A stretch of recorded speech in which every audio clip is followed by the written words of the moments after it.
Thor वापस से black की मदद से उस वॉइड से बाहर आ चुका था, लेकिन उसे अभी भी एसगार्ड की कमी महसूस हो रही थी। तो अपनी इस कमी को पूरा करने के लिए थॉर ने अपनी ओडिन फोर्स के साथ एक ही झटके में एसगार्ड को वापस से बिल्ड कर दिया। और अब थॉर अपने बनाए एसगार्ड के अंदर जाके उसे देखने लगता है, जहां उसे अपने पुराने दिनों की याद आती है कि कैसे वो और सिर्फ इस जगह पर खड़े होकर एक दूसरे से प्यार की बातें किया करते थे, कैसे वो और उसके वॉरियर्स 3 अपने जीत के किस्से सुनाया करते थे। थॉर अपनी इन्हीं सब बातों में खोया हुआ था कि तभी उसे किसी गाड़ी के हॉर्न की आवाज सुनाई देती है। थॉर नीचे देखता है तो 2 पुलिस वाले वहां पर खड़े होकर थॉर को बुला रहे होते हैं। पतला पुलिस वाला मोटे पुलिस वाले से थॉर से तमीज से बात करने के लिए बोलता है, तो मोटा पुलिस वाला कहता है, हाँ मैं जानता हूँ कि वो एक अवेंजर रह चुका है, लेकिन मैं यूनाइटेड स्टेट्स का एक ऑफिसर हूँ और ऐसे कैसे कोई भी ऐरा गैरा नत्थु कैरा यूएसए की प्रॉपर्टी पर अपना घर नहीं बना सकता है। तब वो मोटा पुलिस वाला थॉर से कहता है, मिस्टर थॉर, हम किसी तरह का कोई ट्रबल नहीं चाहते हैं, मैं बस आपसे इतना कहने आया हूँ कि आपका ये आलीशान महल यूएसए की प्रॉपर्टी पर है और ये प्रॉपर्टी आपकी है भी नहीं, तो इसीलिए पूरा कंस्ट्रक्शन इलीगल है। जिसपे थॉर कुछ नहीं बोलता है और वहां से पलटकर जाने लगता है। मोटा पुलिस वाला पतले पुलिस वाले से कहता है, क्या यार तुम भी फट्टू हो, देखा कितना आसान था कहना, शेर बनो शेर। लेकिन तभी थॉर अपने म्यूनिर को जोर जोर से घुमाने लगता है और देखते ही देखते एसगार्ड जिस जमीन पर बना था वो अब जमीन के साथ हवा में ऊपर की तरफ उठना शुरू हो जाता है और अब एसगार्ड यूएसए की जमीन से ऊपर हवा पर फ्लोट कर रहा था। फिर थॉर उन पुलिस वालों से कहता है कि अब तो मेरी प्रॉपर्टी यूएसए के ऊपर नहीं है ना। तब वो पुलिस वाले थॉर की पावर देखकर घबरा जाते हैं और कहते हैं, हाँ हाँ ये सब आपका है, अब कुछ भी गड़बड़ नहीं है, आप यहाँ पर रह सकते हो। और इतना कहते हुए वो लोग अपनी गाड़ी में बैठकर वहां से भाग जाते हैं और फिर रात हो जाती है।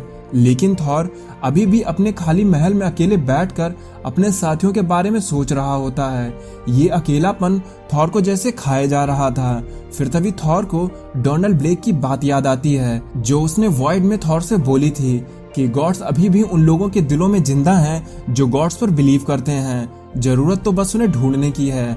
और यही सोचते सोचते रात से कब सुबह हो जाती है थॉर को ये पता ही नहीं चलता है और थॉर की नींद एक बार फिर से किसी गाड़ी के हॉर्न से खुलती है।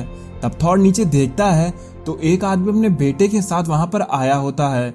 वो आदमी थॉर से कहता है, मिस्टर थॉर, हम आपसे किसी तरह का ट्रबल नहीं चाहते हैं। मुझे शेरिफ ने बताया कि आपने यहाँ पर अपना महल बना लिया है, लेकिन ये महल मेरी प्रॉपर्टी के ऊपर बना है और माना कि आपका ये महल हवा में है, लेकिन इस पे अभी भी कोई कंस्ट्रक्शन नहीं कर सकता है क्योंकि इसके ऊपर तो आपका महल बना है और अगर आपको अपना ये महल यहाँ पर बने रहने देना है तो आपको मुझसे ये प्रॉपर्टी खरीदनी होगी, लेकिन इसका दाम मैं खुद तय करूंगा। जिसपे थॉर कहता है, यहाँ पर आ जाओ।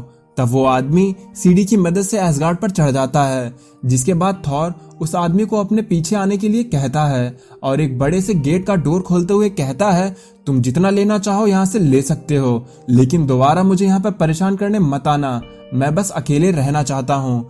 जिसपे वो आदमी अपने सामने इतना ज्यादा खजाना देखकर शौक रह जाता है और अपने बेटे से कहता है, जल्दी से ट्रक लेकर आओ। और फिर वो दोनों लोग ढेर सारा खजाना लेकर वहां से चले जाते हैं और कैसे भी करके थॉर का एक दिन फिर से कट गया और अब फिर से रात हो गई और अब थॉर को ये अकेलापन बहुत सताने लगा था। थॉर अपना हेलमेट पहनते हुए बोलता है, सिर्फ बाल्डर, हेम्डाल और वॉलस्टैग, तुम लोग जहां कहीं भी हो और अगर तुम मुझे सुन सकते हो तो ये सुन लो, मैं तुम्हें वापस लेकर आऊंगा, फिर चाहे मुझे इसके लिए अर्थ के एक एक इंसान में ही क्यों ना ढूंढना पड़े।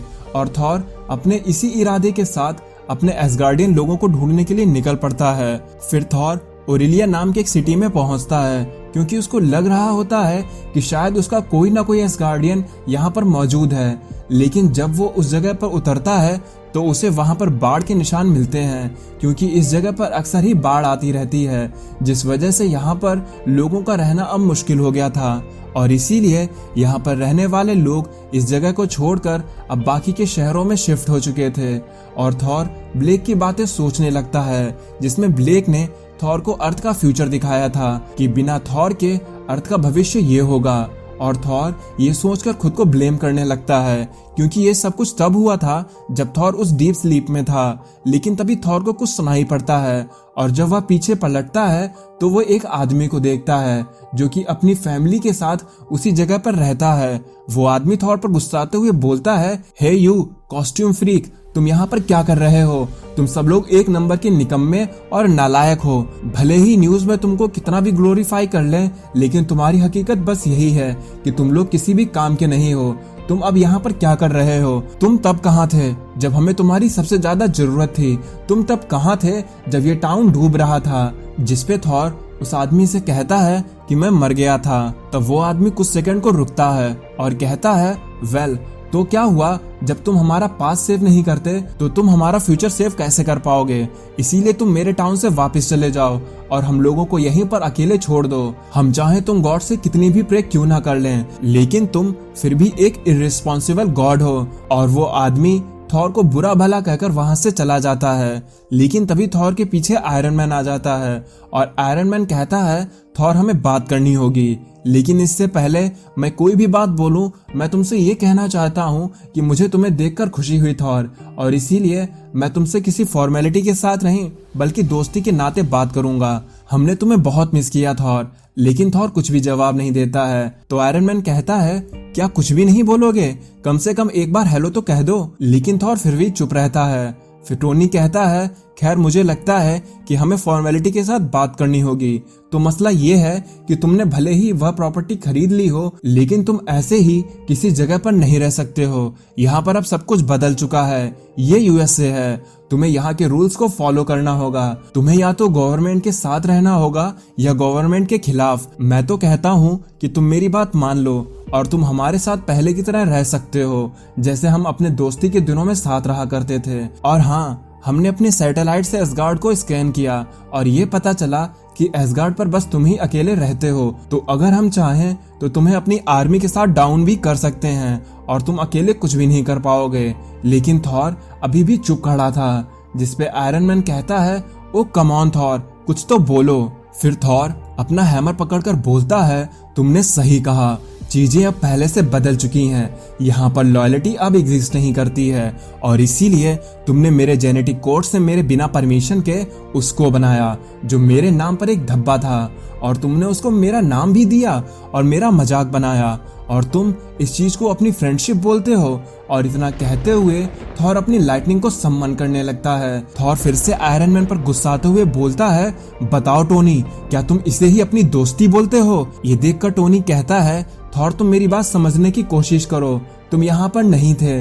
लेकिन तभी थॉर अपना हैमर आयरन मैन पर दे मारता है, जिससे आयरन मैन वहीं पर गिर जाता है।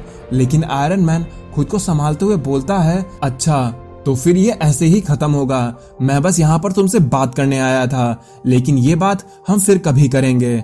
और फिर आयरन मैन भी थॉर पर अपनी बीम से अटैक करता है, जिससे थॉर को रत्ती भर भी फर्क नहीं पड़ता।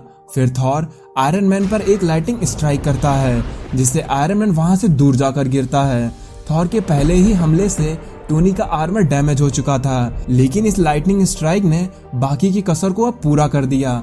आयरन मैन का आर्मर अब डैमेज हो चुका था, लेकिन थॉर का गुस्सा अभी शांत नहीं हुआ था। और फिर एक और लाइटनिंग स्ट्राइक सीधा आयरन मैन पर गिरती है और इससे आयरन मैन के आर्मर के अंजर पंजर सब ढीले पड़ जाते हैं। थॉर आयरन मैन को पकड़कर कहता है, तुम अपना ये अल्टीमेटम किसी और को देना, मुझे नहीं। और अगर तुम मॉर्टल्स खुद को किसी गॉड से ज्यादा पावरफुल समझते हो तो ये बात याद रखना कि ये गॉड और मॉर्टल के बीच में फर्क होता है। और अगर तुम या तुम्हारी तरफ से कोई भी अपनी ताकत को आजमाने के लिए आना चाहता है तो वो एक गॉड के गुस्से को देखेगा और एक गॉड के ट्रू पावर को देखेगा। ये आसमान कभी न खत्म होने वाली बारिश से भर जाएगा। हम यहाँ पर इतनी बारिश लाएंगे कि तुम्हारा ये शहर पूरी तरह से डूब जाएगा। और अगर फिर भी तुम नहीं माने तो यहाँ पर इतनी बिजली गिरेगी कि कोई भी इमारत उसके सामने खड़ी नहीं रह पाएगी। और ये बात तुम कभी मत भूलना कि मैं कौन हूँ। मैं हूँ थॉर, ओडेन का बेटा, और मैं हूँ गॉड ऑफ थंडर। इसीलिए मुझे गुस्सा दिलाने की कोशिश बिल्कुल मत करना। मैं यहाँ पर किसी लड़ाई के लिए नहीं आया था। तो तुम अब यहाँ से जा सकते हो और जाकर अपने बॉस को ये बात बता सकते हो। और इतनी बात कहकर थॉर वहां से जाने लगता है। लेकिन आयरन मैन थॉर का एक वक्त में दोस्त था, इसीलिए उसने थॉर को एक सुझाव दिया कि थॉर चाहे तो सुपर हीरो रजिस्ट्रेशन एक्ट से खुद को सेपरेट कर सकता है अगर वो एसगार्ड को किसी कंट्री की तरह ट्रीट करे तो, और अगर एसगार्ड पर यूएसए की एक एम्बेसी बनवा ले तो इससे यूएसए की नाक भी नहीं कटेगी और थॉर पर भी किसी तरह का दबाव नहीं रहेगा। जिसपे थॉर जाते जाते बोलता है, हाँ ठीक है, हमें तुम्हारा ये प्रस्ताव मंजूर है। आयरन मैन बोलता है, तुमने मेरे आर्मर को डैमेज कर दिया तो मैं अब यहाँ से कैसे जाऊंगा। जिसपे थॉर कहता है, तुम यहाँ से पैदल चलकर जा सकते हो। थॉर के गुस्से की वजह से वहाँ बारिश होना शुरू हो चुकी थी और वो आदमी अभी पानी के साइड में बैठकर एक बार फिर से पानी के लेवल को बढ़ते हुए देख रहा था। लेकिन तभी थॉर वहाँ पर आता है और वो आदमी एक बार फिर से थॉर को देखकर उस पे गुस्सा करने लगता है। लेकिन तभी वहाँ पर उस आदमी की बेटी आ जाती है और वो थॉर से अपने फादर के इस तरह के बिहेव पर उससे माफी मांगते हुए बोलती है, मेरे फादर को कोई भी नुकसान ना पहुंचाना, वो बस गॉड से प्रे करके थक चुके हैं, प्लीज उन्हें किसी तरह का कोई नुकसान मत पहुंचाना। तब थॉर उस आदमी को देखकर बोलता है कि तुम बहुत दुख में लगते हो, लेकिन ये दुख तुम्हारे अकेले का नहीं है और अब मैं तुम्हारे अंदर उसे भी साफ साफ देख सकता हूँ, इसीलिए अब मुझे तुम्हारे दुख को कम करना होगा और मेरे दोस्त तुम्हें वापस से आना होगा। और थॉर के इतना कहते ही उस आदमी की आंखें चमकना शुरू हो जाती हैं। फिर थॉर अपनी लाइटनिंग को सम्मन करता है और बोलता है, मेरे दोस्त तुम्हें वापस आना होगा। वहीं पास में उस आदमी की बेटी ये सब देखकर डरने लगती है, लेकिन तभी एक थंडर स्ट्राइक होती है और उस आदमी के अंदर से हेमडाल वापस आ जाता है, जो रैग्नारॉक में मरने के बाद इस इंसान के अंदर फंस गया था। फिर हम देखते हैं आयरन मैन को, जिसके पास शील्ड का एक एजेंट आया होता है। वो टोनी के आर्मर को देखकर बोलता है, सर थॉर ने आपके आर्मर के साथ ये क्या कर दिया, उसे इसकी कीमत चुकानी होगी, वो अपनी लिमिट्स को क्रॉस कर चुका है। जिसपे टोनी उस एजेंट को कुछ भी ना करने के लिए कहता है और बस थॉर को अकेला छोड़ देने के लिए कहता है, क्योंकि आयरन मैन अब जान चुका था कि इस वक्त थॉर को किसी भी तरह की परेशानी देना खतरे से खाली नहीं होगा। वहीं दूसरी तरफ एसगार्ड में थॉर को उसका पुराना दोस्त वापस मिल गया था, जिसके साथ थॉर अपनी कुछ बातें शेयर कर सकता है, क्योंकि अब थॉर एसगार्ड पर अकेला नहीं था, उसके साथ हेमडाल भी वहीं पर मौजूद था। लेकिन क्या सिर्फ हेमडाल ही थॉर के लिए काफी होगा और बाकी के एसगार्डियन का क्या होगा, थॉर उनको वापस कैसे लाएगा? ये सभी सवालों के जवाब जानने के लिए आप हमसे जुड़े रहें, क्योंकि ये एपिसोड यहीं पर खत्म होता है। तो अब मैं चलता हूँ, आप मेरी बाकी की वीडियोस एंजॉय करें और खुश रहें।